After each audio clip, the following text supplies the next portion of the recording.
दोस्तों नमस्कार, मैं जगन्नाथ गौतम। देश रोजाना यूट्यूब मंच पर आपका स्वागत है। दोस्तों, जैसा कि आपको पता है कि काफ़ी प्रयासों के बावजूद भी बीजेपी ने जजपा को अपनी एक भी सीट हरियाणा में नहीं दी। कहने को तो ये कहा जा रहा है कि जजपा ने हरियाणा की 10 लोकसभा सीटों में से 3 सीटों की डिमांड की थी, लेकिन जो अब अंदर से बात निकल कर आ रही है उससे पता चला है कि 3 की बात तो छोड़ो, भाजपा जजपा को एक भी सीट देने के लिए तैयार नहीं थी और वो अंततः वही हुआ। मीडिया में कई तरीके की खबर चल रही है, सब अलग अलग कारण बता रहे हैं कि इसलिए समझौता नहीं हुआ, इसलिए समझौता नहीं हुआ। लेकिन अब जो असल वजह सामने निकल कर आई है कि भाई बीजेपी ने लोकसभा चुनावों में जजपा से क्यों चुनावी गठबंधन नहीं किया, अब वो पता चला है, वो खुलासा हुआ है। तो दोस्तों, वो क्या खुलासा है? तो पता चला है कि भाजपा ने हरियाणा में एक अंदरूनी सर्वे करवाया और वो किस बात का सर्वे था कि क्या जजपा अपने वोट भाजपा को शिफ्ट करा सकती है चुनावों में। यदि भाजपा 10 लोकसभा सीटों में से 1 या 2 जजपा को दे तो क्या उसका कोई फायदा भाजपा को मिल सकता है? तो दोस्तों, उस सर्वे में जो निकल कर आया वो ये था कि जजपा के जो मुख्य वोटर है, जो कोर वोटर है, वो जाट समुदाय है, किसान समुदाय है। और जो हरियाणा में माहौल है, आप जानते हैं कि जाट और किसान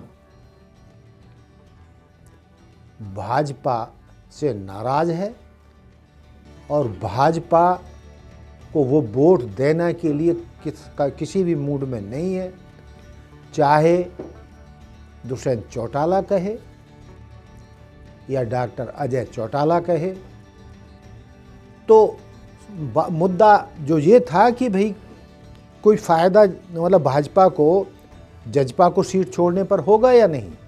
तो अंततः उस सर्वे में ये निकल कर आया कि भाजपा को जजपा के साथ चुनावी गठबंधन करने से लोकसभा चुनावों में कोई फ़ायदा नहीं होगा और जजपा अपने वोट भाजपा को शिफ्ट नहीं करा पाएगी।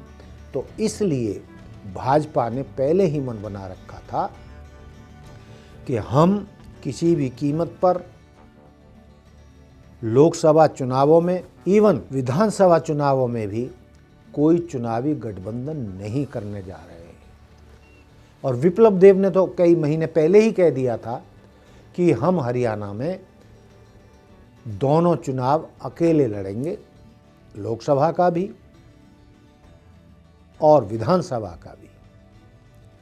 और उन्होंने ये भी स्पष्ट किया था कि जजपा के साथ जो था हमारा सरकार बनाने का, चुनाव के बाद समझौता हुआ था सरकार चलाने के लिए, वरना पिछला विधानसभा चुनाव में भाजपा अलग चुनाव लड़ी थी और जजपा अलग चुनाव लड़ी थी। तो इसलिए हमारा पहले भी चुनावी गठबंधन नहीं था और अब भी नहीं होगा, ना कल होगा। विधानसभा चुनावों में भाजपा अपने दम पर दोनों चुनाव लड़ेगी। तो दोस्तों, ये जो मुद्दा था कि भाजपा ने अपने साथी को जो सरकार में साझी थी उसका मान नहीं रखा, तो आप जानते हैं कि भाजपा नेतृत्व पहले ही घोषणा कर चुका है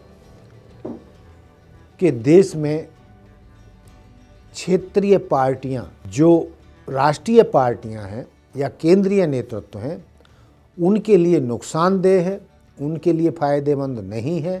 तो जब जब भी जैसे जैसे भी भाजपा को मौका मिल रहा है, वो क्षेत्रीय दलों को से पहले फ़ायदा उठाती है, चाहे चुनाव साझा लड़कर, चाहे उनको साझा सरकार में साझा करके, और धीरे धीरे क्षेत्रीय दलों का अस्तित्व खत्म कर देती है और वहाँ पर खुद जो है बड़ी पार्टी के रूप में उभर कर सत्ता में लौटना चाहती है।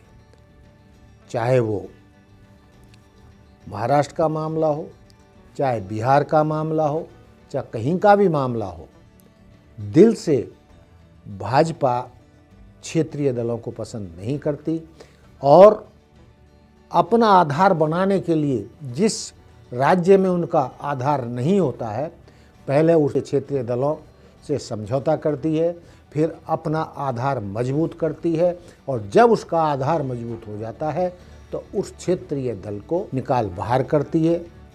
यूज एंड थ्रो की वो नीति पर चलती है, और यही स्थिति हरियाणा में जजपा के साथ हुई है। तो दोस्तों, ये था हमारा आज का मुद्दा कि असल बात क्या थी कि भाजपा ने जजपा को लोकसभा चुनावों में घास क्यों नहीं डाली, क्यों 10 में से एक भी सीट नहीं दी। तो हमने ये आपको क्लियर कर दिया। तो दोस्तों, देखते रहिए देश रोजाना। मिलते हैं कल फिर एक नए एपिसोड में नए मुद्दे के साथ। जय हिंद, जय भारत, जय संविधान। नमस्कार। हमारे साथ जुड़े रहने के लिए देखते रहिए देश रोजाना का YouTube चैनल। सब्सक्राइब कीजिए, साथ ही देश रोजाना की खबरें सबसे पहले देखने के लिए प्रेस कीजिए बेल आइकन।